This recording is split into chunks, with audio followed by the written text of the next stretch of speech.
Hay que darles un abrazo grande a los que acaban de despertarse, Ali, en la segunda hora de transmisión en este día jueves. Jueves, mañana ya feriado, así que ponerle toda la energía al último día laboral. 7 grados centígrados de temperatura en la ciudad de Quito, el tráfico a esta hora. Vecinos queridos, los que están en el distrito metropolitano ya comienza a congestionarse. Ahí está, miren ustedes, este es el panorama que presenta diferentes arterias de la ciudad. Ahí estamos viendo el Trevo, la bajada de la autopista Rumiñahui, o esta vía que conecta hacia el Valle de los Chillos y hacia la Simón Bolívar Norte-Sur.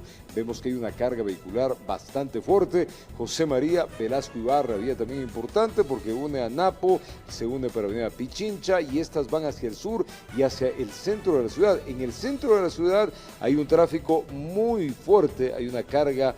Vamos a revisar dónde es la carga fuerte que tiene. Es la general Alberto Enríquez, la que estamos viendo.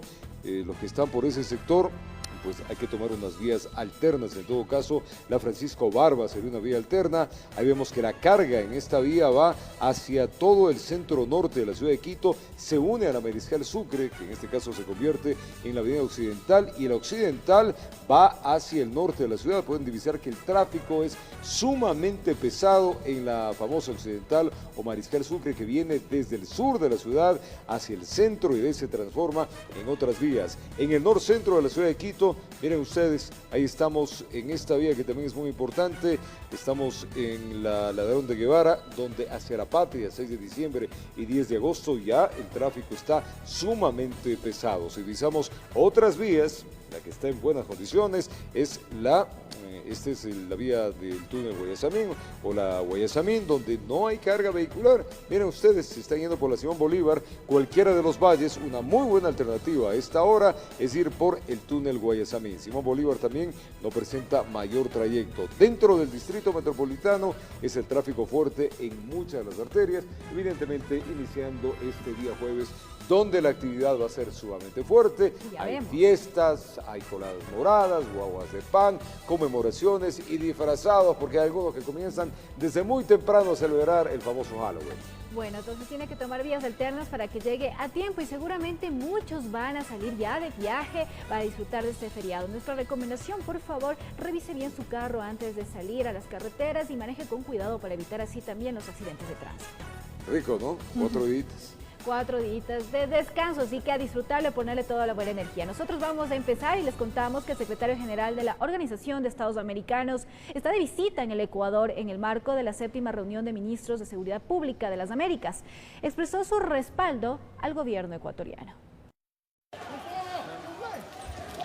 La violencia en las calles de Quito, que se vivió durante los 12 días de movilizaciones, fue parte del discurso del primer mandatario Lenín Moreno. Nuestra Constitución reza que todos tenemos derecho a la protesta, pero lastimosamente se infiltraron grupos armados con protervos fines de desestabilización de la democracia, que cometieron actos criminales. Que las manifestaciones entre comillas patrióticas dejaron huellas difíciles de curar, donde jugaron con el miedo. Provocaron en Ecuador pérdidas que superan los 2.500 millones de dólares, es decir, 210 millones de dólares diarios en pérdidas. Para el primer mandatario, lo que pasó en la Contraloría no fue un hecho aislado, que habían intereses de por medio.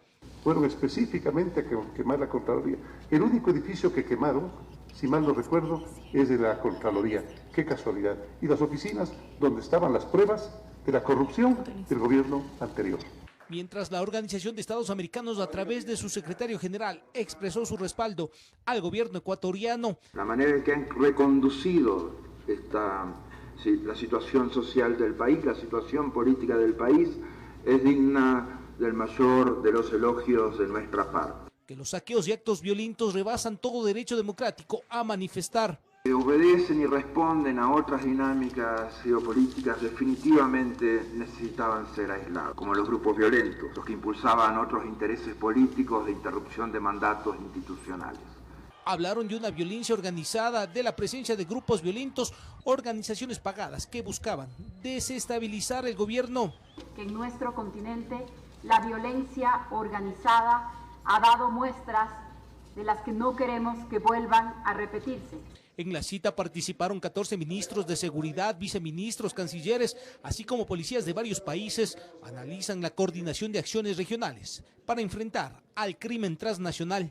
En Quito informó Iván Casamen. 7:04 en la mañana, 6:04 en Galápagos, y posterior a este encuentro, el secretario general de la Organización de Estados Americanos, Luis Almagro, fue recibido por el presidente Lenín Moreno y otras autoridades de gobierno. Esto se lo realizó en el Palacio de Carondelet, en el marco, pues Almagro felicitó al primer mandatario por su compromiso con el diálogo y resaltó las decisiones tomadas por el gobierno durante la jornada de protestas, además por la capacidad de aislar la protesta social de los actos violentos, de la criminalidad.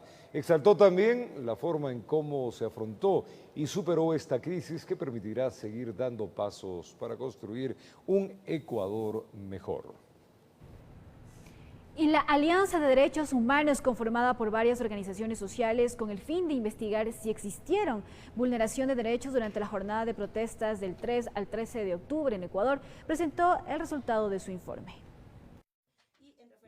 Que el informe ejecutado por la Alianza de Organizaciones por los Derechos Humanos está basado en videos, fotografías, testimonios, incluso en los datos de instituciones como la Defensoría del Pueblo, incluso del propio Ministerio de Gobierno, por lo cual el texto se dividió en 4 aristas. La primera, personas heridas durante las protestas.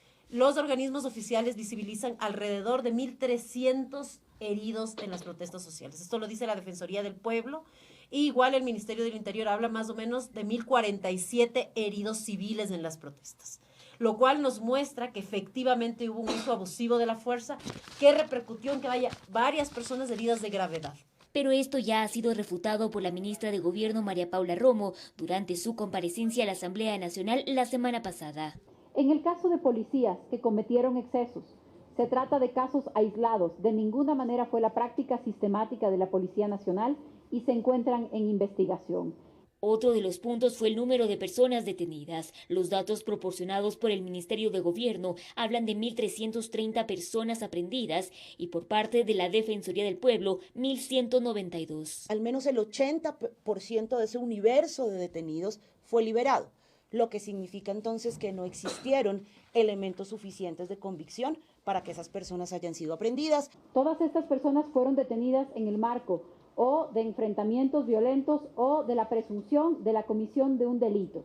Finalmente concluyeron solicitando al gobierno que cumpla con las investigaciones, sanciones y reparación integral a las víctimas. El informe se buscará ser presentado ante el Comité de Derechos Humanos de las Naciones Unidas. En Quito informó Adriana Rojas. Vamos a contarles que el día de hoy, en un ratito más, a las 7:30 aproximadamente, tendremos nuestro segmento de El Invitado. Ahí Miguel Rivadeneira va a entrevistar a Mesías Tatamueces, el presidente del Frente Unitario de los Trabajadores. Ahí van a analizarse pues el encuentro con el gobierno y también los caminos para solucionar las tensiones. En breves minutos, con Miguel Rivadeneira, en nuestro segmento de El Entrevistado. La Comisión Ocasional llamó a comparecer a varios actores de las protestas en el país. Se prevé la recolección de testimonios que serán documentados para enviar un informe al Pleno. El dirigente indígena Marlon Santin acudió a esta comisión. ¿Quién ordenó? La Comisión Ocasional de la Asamblea Nacional llamó a comparecer a varios actores que supuestamente participaron de las movilizaciones en el país registradas del 2 al 13 de octubre pasado. El presidente de la Comisión Ocasional, Fernando Burbano, aseguró que se recogerá documentación sobre los testimonios. Vamos a solicitar también documentación que luego ya en la revisión que hagamos con los equipos de trabajo sean necesarias. César Ron del Partido Social Cristiano manifestó que la comisión debería identificar a los violentos y vandálicos que pretendían instaurar un proceso de desestabilización. Ustedes asumen la responsabilidad de todos los hechos. Yo no estoy culpando de los muertos. Le estoy preguntando de las movilizaciones y de todos los hechos ocurridos en las movilizaciones. Y esta comisión es de investigación, de averiguación, y con lo que está manifestando el compañero César, le está inculpando directamente. Marlon Santi, coordinador nacional de Pachacutic, respondió a los cuestionamientos del asambleísta Ron. Si alguien está pensando que nosotros somos los infiltrados de Correa, tengan la bondad de borrar esa memoria. Yo fui perseguido por Correa y yo salí Y si tengo que decir en un tribunal de justicia, yo salí porque mis derechos estaban siendo atropellados por el decreto 883. Y por eso salí. Y si tienen otra información, pues catalóguenlo allí de donde viene la información. Muchas gracias. La comisión ejecutará control político y de fiscalización sobre las medidas adoptadas durante la jornada de protestas. Además, presentará un informe al Pleno hasta el próximo 23 de noviembre tras recoger más comparecencias. Informó Marilyn Jaramillo. Vamos con Sofía Vintimilla. A esta hora está en la planta de tratamiento de agua potable de Bellavista. La información que nos va a dar Sofía Vintimilla es vital para nuestros vecinos sobre el corte que se tendrá en algunos sectores del distrito metropolitano. Hay un cambio de válvula. Sofía, buen día para ti. Importante la información. Adelante. Así es, Roberto, amigos, presten muchísima atención, por favor, porque a partir de este viernes, el día de mañana, a las 7 de la mañana, iniciarán estos cortes. Sin embargo, antes vamos a hablar con el gerente de operaciones de la empresa metropolitana de agua potable, el ingeniero Robalino, para que por favor nos amplíe la información y nos comente por qué se realiza este corte de agua potable durante estos 3 días. Muchas gracias, muy buenos días. Este corte lo estamos efectuando porque una válvula en el sistema Paluguillo llegó a su vida útil, al final de su vida útil, y es muy necesario y requerimos cambiarla. Este cambio implica mucha obra civil, implica unas maniobras muy fuertes. Pedimos disculpas a la ciudadanía porque vamos a hacer estos cortes programados, pero es por un bien mayor y esperamos que comprendan que todo cumple un ciclo de vida útil y este es el caso también de esta válvula. Se ponía un ejemplo como un vehículo, ¿no? El vehículo cumple su vida útil, hay que hacer también unos cambios, todo el tiempo mantenimientos, iguales en la planta de agua potable. Exactamente, muchas gracias por el ejemplo. Incluso un vehículo cuando se encuentra nuevo tiene que entrar al mantenimiento de los 5.000 kilómetros, de los 10.000, y cuando llega a mantenimiento, pues ese vehículo no puede ser usado hasta que nuevamente esté en óptimas condiciones para poder circular. Es el mismo concepto. Y así también mantenemos el agua potable, pero algo muy importante que usted me manifestaba es que la afectación había podido ser mayor, sin embargo ya se han tomado planes de contingencia y se presumiría que también en la noche varios de estos sectores que van a tener suspensión de agua podrían tener un poco de agua potable en la noche al menos. Es correcto, este es el final de la ejecución de un plan muy elaborado que nosotros hemos llevado a cabo justamente para mitigar el impacto que va a tener en la ciudadanía y hacemos un llamado a todos los quiteños de la parte norte de Quito para que en este feriado no consuman en exceso el agua, que no laven el auto con la manguera, que no rieguen las plantas, que no bañen a su mascota, porque ese tipo de solidaridad que vamos a tener al bajar el consumo va a permitir que los barrios que están afectados puedan tener suministro de líquido vital en horas de la madrugada. Muy importante señalar cuándo comenzará ya a restablecerse el líquido vital. El líquido vital se empieza a restablecer desde el día domingo. Vamos a tener un tiempo de recuperación de red, es decir, el aire que va a ingresar en las tuberías va a tardar un tiempo en salir entre el día domingo y el día lunes, pero nosotros tenemos un trabajo efectivo de 36 horas, que es lo que dura nuestra intervención. Por favor, entonces, enfatizar cuáles son las parroquias que van a sufrir este corte. Las parroquias son Calderón, Carapungo, Llano Chico, Zambisa, Nayón, Cumbayá, San Antonio de Pichincha, Calacalí, Chaupicruz, Cotocollao. Dentro de Chaupicruz ha habido muchas inquietudes y muchas preguntas, entonces hemos desglosado un poco más. Está la Granda Centeno, la Mena del Hierro, la parte de multifamiliares en San Carlos sobre la Avenida Occidental, el barrio aeronáutico, Quito Tenis, Iñaquito Alto, Romipamba y la Unión Nacional. Muchas gracias, es una importante información y aquí también es importante enfatizar que la ciudadanía puede comunicarse o entrar a través de las cuentas en las redes sociales Agua de Quito también a informarse o entrar a www.aguadequito.gov.es y ahí van a encontrar un banner grande que dice suspensión de agua en el sector de Paluguillo, dan clic ahí y van a ver todo el mapa del distrito metropolitano. Es importante enfatizar que toda la parte sombreada azul es la que tendrá corte de agua potable. Pueden también entrar y poner su dirección exacta, puesto que hay varios sectores que están delimitados por una vía y la vereda al frente sí va a tener agua y la otra no. Así que es preciso que ingresen entonces a la página institucional de Agua de Quito para que vean si es que su casa va a tener o no agua durante estos 3 siguientes días. Esa es la información, Roberto. Gracias a Sofía Vintimilla, importante esto, ya lo saben, varios barrios del distrito metropolitano, sectores importantes sin agua. Si usted quiere verificar, vaya entre la página como se ha establecido y con eso, pues, tomamos los recaudos del caso. Recuerde que comienza el día de mañana y termina el día domingo a lunes, o sea que gran parte, si no es todo el feriado, muchos de estos sectores pues tendrán que abastecerse del famoso líquido vital.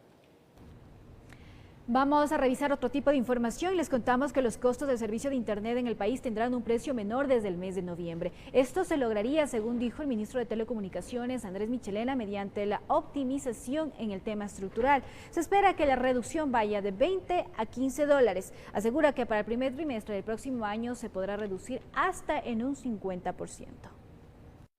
Para que los costos en el servicio de Internet puedan reducirse, el Ministerio de Telecomunicaciones tomó como primera decisión optimizar la infraestructura del Estado.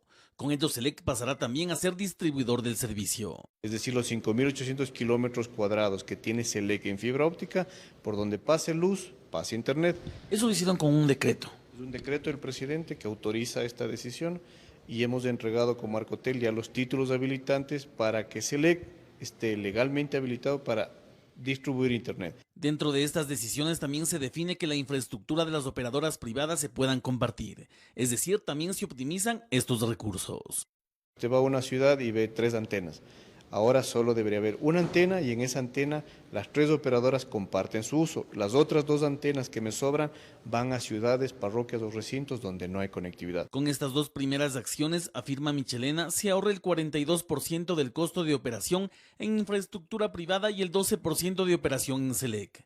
En total se sobrepasa el 50% del total del ahorro, que indica permitirá bajar al usuario el precio del servicio de Internet. A noviembre finales, de 20 dólares la tarifa de Internet va a bajar a 15, en diciembre va a bajar a 11 y en febrero del 2020 a 9 dólares con 50. Esto se logra además de la optimización de las infraestructuras públicas y privadas con la decisión de como país comprar en conjunto Internet internacional. Ya no voy a pagar 2.47 dólares por megabyte por segundo, voy a pagar 0.70 dólares por megabyte por segundo.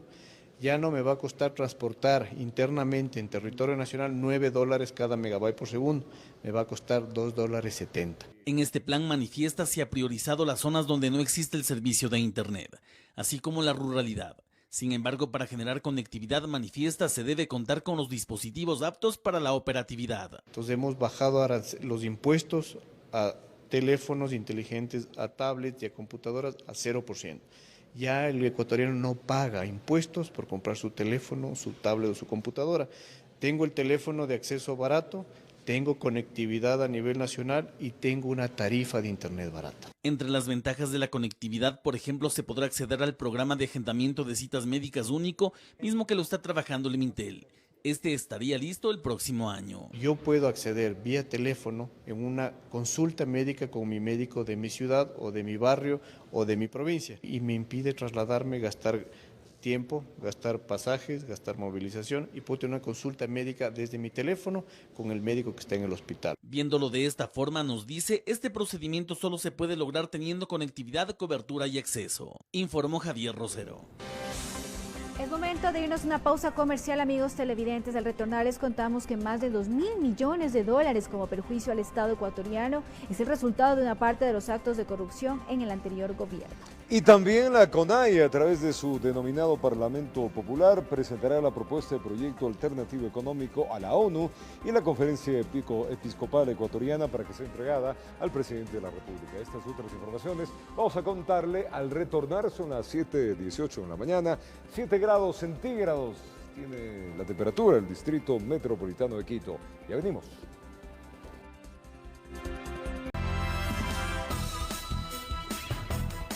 Gracias por acompañarnos, amigos, en esta emisión de día jueves del Comercio TV en la señal de Televicentro desde la capital de la República para el resto del país y el mundo entero. El denominado Parlamento Popular presentará las propuestas del proyecto alternativo económico a la ONU y también a la Conferencia Episcopal Ecuatoriana. Esto para que sea entregado al presidente Lenín Moreno. No se adelantó el contenido del documento. Le contamos.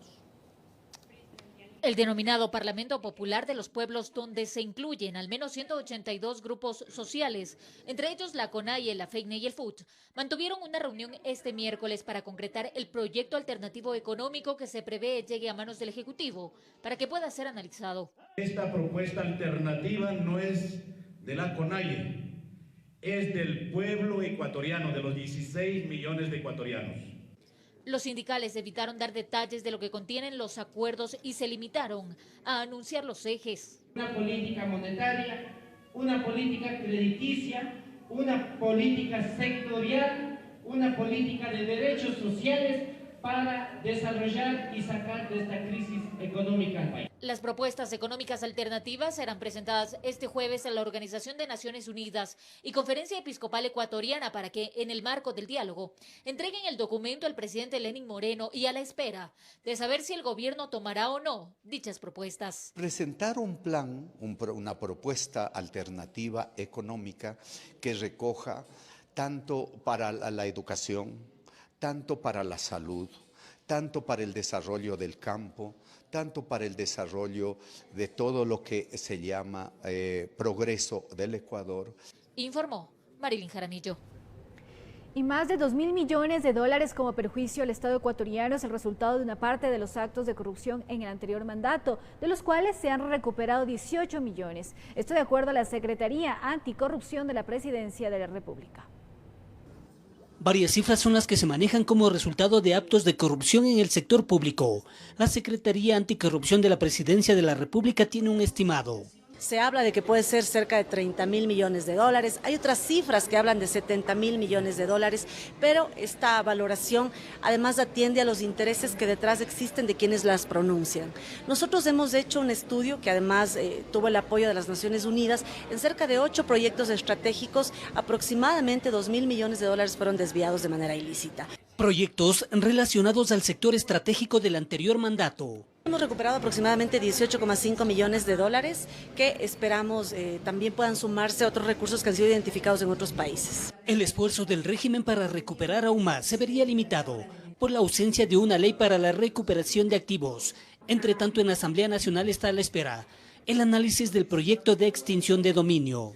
Hemos tenido varias propuestas de diferentes instituciones, incluso internacionales, para podernos ayudar en la recuperación. Pero si no tenemos una ley que posibilite este cometido, va a ser más difícil. Íñigo Salvador, Procurador General del Estado, analizó las deficiencias en la que ha estado envuelta en ciertos casos la institución. En los años pasados, en la tradición de la Procuraduría General del Estado, rara vez se veía que un Procurador General del Estado presente acusación particular en un caso de corrupción. Rara vez se veía que el titular de la Procuraduría asista él mismo a esas audiencias penales. Salvador destaca que en la actualidad la Procuraduría se ha presentado como acusador particular. Pero no en todos los delitos. En delitos en donde de por medio está el interés público y el patrimonio del Estado. También en las aduanas del Ecuador se han registrado deficiencias, advierte su titular María Alejandra Muñoz. Pero uno de los grandes daños que se le hizo al país es que las instituciones de la función ejecutiva quedaron totalmente mermadas por dentro, consumidas por dentro, a través de orgánicos funcionales que no responden a lo que hacen, que le daban enormes poderes a funcionarios de media y de baja para que el funcionario de alta no tenga responsabilidades. Temas abordados en un encuentro de lucha contra la corrupción desarrollado en Quito, informó Héctor Romero. El pedido de las Fuerzas Armadas sobre reformas legales para actuar contra la insurgencia en el Ecuador fue calificado como necesaria por el general de Servicio Pasivo y actual asambleísta René Yandún y también por el exministro de Defensa general José Gallardo. La fuerza pública también solicitó equipamiento. Veamos.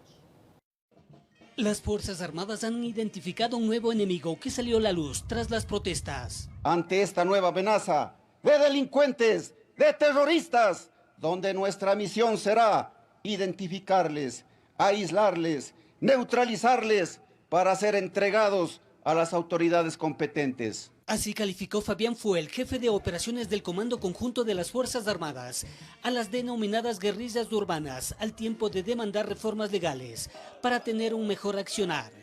Necesitamos que se revisen las leyes, necesitamos equipamiento.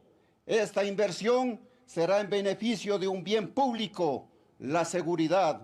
René Yandún, general en servicio pasivo y actual asambleísta, confirmó que parte de las inquietudes están contempladas en el proyecto de Código Orgánico de Seguridad del Estado. El uso progresivo de la fuerza, si es que se hace para la policía, tiene que hacerse inclusive para Fuerzas Armadas, siempre y cuando se tenga el equipamiento siempre y cuando se tenga la preparación y la capacitación y la orden firmada por el presidente de la República. Yandún recuerda que las Fuerzas Armadas utilizan armamento letal, lo que habría que cambiar. Pero para apoyar a la policía, complementariamente, necesitamos el equipamiento que se denomina antimotines, que es los mismos equipos que utiliza la policía. El general José Gallardo, ex ministro de Defensa, le apuesta a algo que para muchos no sería importante, como es que el servicio militar vuelva a ser obligatorio, lo que permitiría además enfrentar otra problemática. Antes se sustraía 20.000 jóvenes justamente de los lugares donde hay mayor peligro para ellos por su condición económica y social, narcotráfico, delito en sus diferentes formas. Elemento que además serviría como reserva para cualquier eventualidad. Pero el Poder Legislativo ha encontrado un obstáculo. Lo hemos pensado y muy detenidamente. Desgraciadamente nos tocaría reformar la Constitución, porque allí nos está indicando que es voluntario u optativo el servicio militar. Informó Héctor Romero. Y la enmienda constitucional para establecer prohibiciones en las postulaciones a Contralor General y Fiscal General fue expuesta en la comisión legislativa encargada de su tratamiento. El exasambleísta Esteban Bernal, quien propuso esta enmienda en 2017, expuso varios casos de exfiscales y excontralores que se vieron envueltos en conflictos de intereses por su historial laboral como servidores públicos. Es por eso que Bernal propone que quien aspire a uno de estos cargos no haya estado involucrado en el sector público al menos 10 años previos a su postulación. Porque ¿qué hemos vivido en estos últimos años? A un doctor Galo Chiriboga auditándose y fiscalizándose a sí mismo en el caso de Palo Azul, en el caso del doctor Carlos Poli, lo propio, auditando el gobierno de cual fue parte, y el doctor Carlos Vaca Mancheno terminando de ser consejero presidencial y pasando a ser fiscal general del Estado. Los 10 años es un promedio ético que lo hemos planteado, no está determinado en norma, no está determinado en ley, pero que de alguna manera permite dar un alivio emocional y ético al país para tener a dos de las autoridades más importantes que tiene el Ecuador en el marco del control de los fondos públicos y en el marco del control de la corrupción. El texto del Código Integral Penal sigue siendo trabajado en base al veto parcial enviado por el presidente. Esto mientras la Asamblea espera el pronunciamiento de la Corte por la inconstitucionalidad en la que habría caído la norma penal. Veamos. La Comisión de Justicia continúa trabajando en el veto presidencial al Código Integral Penal. Una vez enviada a la Corte Constitucional el pronunciamiento sobre las 4 inconstitucionalidades señaladas por el Ejecutivo en esta norma, la mesa legislativa se enfoca en las objeciones parciales. No, son alrededor de 37 objeciones parciales en diversos temas. El Ejecutivo en algunos casos aclara la redacción de algunos artículos, en otros objeta los artículos. Estas observaciones se están analizando a profundidad. Estamos incluso con comisiones generales de expertos en cada uno de los temas que nos den su opinión para ver si es que nos allanamos a lo que dice el Ejecutivo o nos ratificamos en el texto propuesto. En temas puntuales como la pena por tráfico de combustible, que según las reformas establece un marco de proporcionalidad, la Comisión decidió acoger el texto enviado por el Ejecutivo, pues dejaría un vacío legal al derogar un articulado respecto a la pena por este delito cuando se comete en las provincias fronterizas. La idea es que no haya una mala interpretación para la salida de personas que hayan cometido esta infracción. Las observaciones estarían revisadas a más tardar este jueves, pero el texto en sí debe esperar al pronunciamiento de la Corte Constitucional. Para que, por ejemplo, si se declara en alguna de las 4 normativas alguna inconstitucionalidad, este texto tiene que la Asamblea volver a procesar esos artículos. Informó Carolina Basante.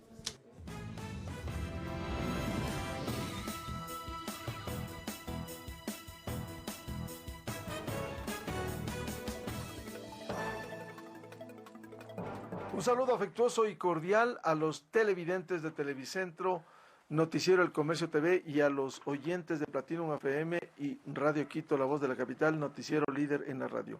Este jueves 31 de octubre vamos a dialogar con el presidente del FUT, el Frente Unitario de Trabajadores, Mesías Tatamuez, sobre la importancia de el reclamo, la protesta social a la que tienen legítimo derecho. Recordemos que la Constitución, artículo 98, establece el derecho a la resistencia, pero también la Constitución y el Código Orgánico Integral Penal vigente desde el 2014 establece sanciones y procesos judiciales quienes caen en sabotaje, en terrorismo, en vandalismo, como ocurrió. No podemos ocultar, más allá del legítimo derecho que tienen trabajadores indígenas a reclamar, a protestar mejores niveles de vida, mejor atención del Estado ecuatoriano, pero ir a la violencia, a la destrucción, al incendio de la Contraloría, eso el país ha mirado atemorizado. El diálogo se abre. ¿En qué condiciones y cómo volver a encontrar salidas y soluciones una vez que ustedes antier se reunieron con el presidente Moreno? Muy buen día.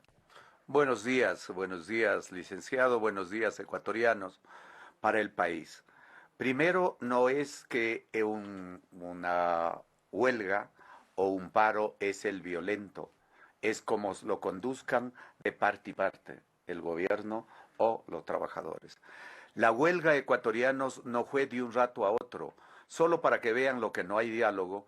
La huelga nosotros la planteamos en abril. ¿Usted se refiere a la huelga que iba a ser ayer? No, la huelga que íbamos a, que fue de los 11 días, porque fue un paro, una huelga, eso fue una convocatoria con la CONAIE, con el FUT hizo el 9 el paro, la huelga, licenciado y ecuatorianos, como lo saben. Eso nosotros lo tratamos desde abril. Fue en una convención aquí en la Universidad Central, donde el FUT con todos los dirigentes a nivel nacional ya lo planteó que vamos a hacer una huelga. Sin fecha, para que se vaya concertando a nivel nacional y en el país vayamos buscando la fecha que se iba a hacer. Durante todo ese tiempo, hasta el mes de octubre, ecuatorianos, jamás nos sentamos a discutir con el gobierno para ver, por ejemplo, de parte nuestra, cómo íbamos a hacer la parte laboral, cómo íbamos a hacer la parte económica, porque nosotros le mandamos una carta en mayo al presidente de la República, y lo discutimos con usted aquí, que discutamos como ecuatorianos que podemos salir adelante, discutamos tres cosas: la crisis del desempleo, que discutamos la crisis económica y que busquemos una alternativa sobre las reformas o un código del trabajo. Eso no ha cambiado, porque no hay conducción y tan lenta. ¿Qué respuesta tuvieron del gobierno? Ninguna. Mandamos esa carta para que me la haces esa pregunta. Ecuatorianos, el presidente la mandó a la ministra de Gobierno. La ministra de Gobierno mandó una comunicación a 5 ministerios, que discutamos con 5 ministerios. Con ninguno, ecuatorianos, nos reunimos. Esa es la realidad. Por eso se llegó a un paro que era para que participe el pueblo, a una huelga que era el 9 para que participen el movimiento sindical y a un levantamiento que participe la CONAIE, que era un solo punto. Eso el gobierno no tuvo información, el presidente cuando se discute uno se lo ve que no tiene información y no le dieron importancia y creyeron, como decían antes, han de ser 4 pelagatos. Ahora, el problema es cuando ustedes organizan el paro, la medida en demanda de la atención de los trabajadores, lastimosamente se cruza con este levantamiento indígena y con este vandalismo, destrucción, y en una manifestación resulta muy difícil que Mesías Tatamuez, los dirigentes del FUD, de la CEOLS y el resto de organizaciones puedan controlar este vandalismo que ha sido identificado por estos grupos que actuaron con terrorismo, como fue la destrucción de la Contraloría. Mire, esa sí es lo que nosotros estamos exigiendo al gobierno ecuatoriano. El gobierno dice que hay una gran seguridad. Vea, aquí había gasolina y fósforo de lado y lado. ¿Por qué? Porque yo no entiendo, por ejemplo, el ministro de Defensa dijo, estamos en guerra, y enfrentó con fechas. Ayer presentamos nosotros a la Comisión de Derechos Humanos, presentamos también a la Comisión de la Asamblea, a la Comisión Especial que ha habido anteayer, tuvimos con esa comisión y ayer con la Comisión de la Asamblea. Mire, Cuando nosotros planteamos, solo para que usted vaya viendo cómo han ido encendiendo, para el 30 ecuatorianos era una marcha nacional pacífica para demostrarle al Ecuador y a Quito principalmente que nosotros no somos los violentos, para que el gobierno para que el gobierno nos diga quién son los violentos. Por pedido de las Naciones Unidas, de la Iglesia, de las universidades, del señor alcalde de Quito, nos preguntaron y nos hicieron una interrogación seria, franca, honesta. Nos dijeron cómo nosotros podemos controlar los infiltrados. Eso, ecuatorianos, como ecuatorianos responsables, dijimos, suspendemos. No porque aquí, con eso, con una suspensión de una marcha pacífica, ya hay negocios, ya verá lo que sacaron. Claro, no hay renunciamiento de los derechos a los que tienen los trabajadores, pero era peligroso, luego de que el país ha quedado aterrorizado con ese vandalismo, con esa destrucción, con ese llamado de un sector del correísmo. Recordemos, don Mesías Tatamuez, Ricardo Patiño hace un mes en Latacunga dijo, pasamos de la resistencia pacífica a la resistencia combativa. Vamos a tomarnos las instituciones. No solo que se tomaron, no se destruyó la Contraloría. Ese era el argumento de que estando todavía esto muy débil, muy frágil, haya la marcha de ayer. Vea, por eso nosotros lo hicimos, no es que ha habido una negociación, no es que ha habido que nosotros por eso no vamos a dejar de reclamar, y por eso el día de anteayer hubo una reunión recién ecuatorianos, recién con el presidente de la República para discutir lo laboral. Y también hemos conversado con empresarios que plantean, lo ven, que hay que discutir dentro de un tripartismo técnicamente dentro de este proceso. Para eso nosotros llevamos 6 puntos. Primero, le aclaramos al señor presidente, nosotros no andábamos atrás del golpismo, que es otra que rechazamos, de la violencia, que también rechazamos. ¿Usted cree que sí hubo su intención del golpe de Estado? Vea, yo hasta ahora no creo, así con todo respeto, no veo que nos han utilizado, que hay guerrilla urbana, que hay esto. Por favor, las autoridades tienen que comenzar a pensar en lo que realmente le están diciendo al pueblo y lo que están tratando. Vea, la Contraloría, eso no es terrorismo. Hasta ahora yo no entiendo por qué, si la Contraloría había 3 intentos, ¿por qué no ponían un tejido de policías del ejército y a ver si hubieran pasado? Ahí es lo que no entendemos nosotros, cómo es lo que se deja hacer un incendio. Hasta ahora yo mismo me pregunto, no veo. Pero eso tiene que indicarnos la seguridad que dicen que tenemos muy buena de las Fuerzas Armadas, la seguridad que dicen que tenemos en el Ministerio de Gobierno. Pero también nosotros decimos, por favor, Andrés, la irresponsabilidad que pasó ahí. ¿Qué pasa de los 8 muertos? Y ayer ya murió otro ciudadano. Esas son las consecuencias cuando no hay diálogo. Esas son las consecuencias cuando los gobiernos no hacemos juntos con los pueblos y buscamos salidas para nosotros. Una vez que se ha restablecido el diálogo, que es positivo, es la manera civilizada de buscar salidas, soluciones, lo cual no significa que ustedes dejen de pensar y dejen de discrepar con el Estado, con las autoridades. ¿Cuáles son las salidas concretas frente a esta situación de crisis? Vea, nosotros sacamos 6 puntos que habíamos consensuado gobierno y trabajadores ecuatorianos. Recién vamos a empezar a hacer una agenda para trabajar lo laboral dentro de todo este proceso que estaba, porque había ya que el Consejo del Trabajo ya ha discutido, ya ha consensuado la jubilación patronal. Esto usted sabe que es delicado, hay que conversar entre todos. Hay una ley donde ya está trazado cómo deben de ser los cálculos y de qué deben ser los cálculos. Se trató primero, ecuatorianos, y gracias a este medio, para que el Ecuador sepa, primero, el gobierno se comprometió a no enviar hasta que no haya un consenso dentro de la ley de lo que se llama lo laboral. Eso para nosotros lo vemos positivo porque hay que sentarse tripartitamente con el apoyo de la Organización Internacional del Trabajo a discutir una alternativa. Queremos un código, queremos una ley, queremos una reforma, pero ahí tenemos que buscarla y hacerla. Esa está. El segundo punto, que de inmediato se nombre el delegado de los trabajadores, de los afiliados que son principales, de los jubilados a la seguridad social. Y la reforma, un compromiso del gobierno con nosotros que la Asamblea modifique de inmediato la reforma del artículo 28 para poder nombrar ese delegado. Eso también. ¿Por qué ecuatorianos? Seguro social y lo laboral, porque son las dos cosas que van de la mano. Es un desarrollo. Si no se toman los correctivos, esto va al descalabro. Ya.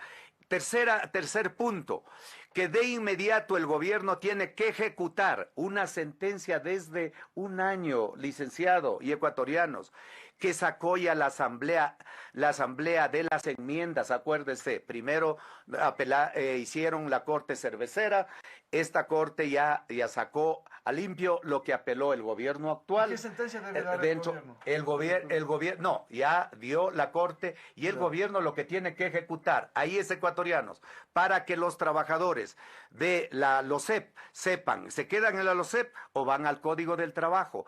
Eso se necesita y es una aclaración que necesita tanto el trabajador que están en el Código del Trabajo y tanto los de la LOCEP.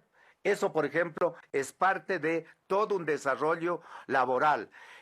Y cuarto, que se reestructure el Consejo del Trabajo. Es un consenso unánime que se dio ahí con el Ejecutivo, todo. Para que se presente un delegado del fútbol. Exacto. No, para que, a ver, aquí no estamos peleando delegados por sectores.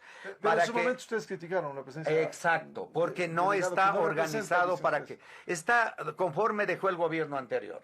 Entonces, que todo el mundo, usted sabe, ahí tiene que estar para lo que fue creado. Las centrales sindicales que existen, tiene que estar las cámaras y el gobierno. Porque en ese organismo se discute salarios, en ese organismo se discute reformas, en ese organismo se puede hacer muchas cosas. Pero con la participación tripartita y el asesoramiento de la OIT sería. Otro punto interesante para el Ecuador que nunca hemos tenido, que hay una misión aquí directa, las Naciones Unidas se comprometió, consensuaron en estos 5 puntos que de las Naciones Unidas que consensuó antes en la primera reunión que íbamos a discutir. Y ahí por ciertas malas informaciones que tiene el gobierno, no discutimos y por eso nos vamos uniendo más y más dentro de ese nivel. Esa comisión es una comisión especialísima que sería al servicio de los trabajadores, al servicio de las cámaras, al servicio del Ejecutivo, que nos tengamos un asesoramiento permanente para las leyes, para las reformas, para las enmiendas, para todo lo que se hace en lo laboral. Eso, por ejemplo, hay un consenso.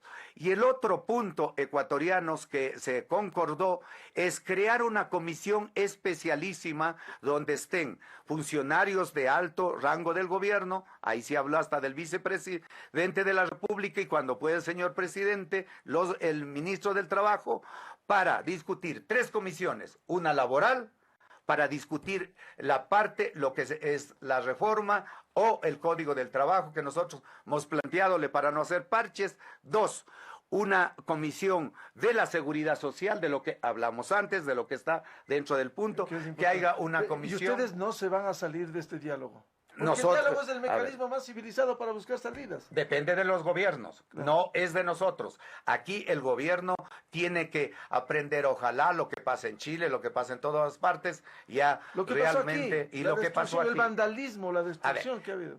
Usted me ha dicho 4 veces sobre el vandalismo, que el gobierno nos demuestre quién son los del vandalismo, quién son los violentos, a dónde están, quién fueron los que sabotearon dentro de todo eso, pero que no nos meta a nosotros. Procesos judiciales, está investigando la fiscalía. No, pero si eso nos verá, eso es la criminalización de la protesta, si eso estoy desde yo dentro de una demanda. Bueno, dentro, pero hubo vandalismo, dentro de lo de todo la ese Contraloría nivel. es un vandalismo. Pero que investiguen, que lo demuestren al Ecuador. Debido proceso, derecho a la defensa. Exacto, y eso es lo que estamos planteando. Pero no podemos negar lo que ha atemorizado al Ecuador ese vandalismo, esa destrucción, esa violencia. Cortar el agua potable en Ambato no es correcto. A ver, eso, por ejemplo, queremos que nos demuestre. ¿Usted cree que van a ser los compañeros indígenas? No. ¿Usted cree que van a ser ecuatorianos? Los trabajadores bueno, las autoridades de Ambato, el pueblo, mire. Dijeron, se quedaron sin servicio.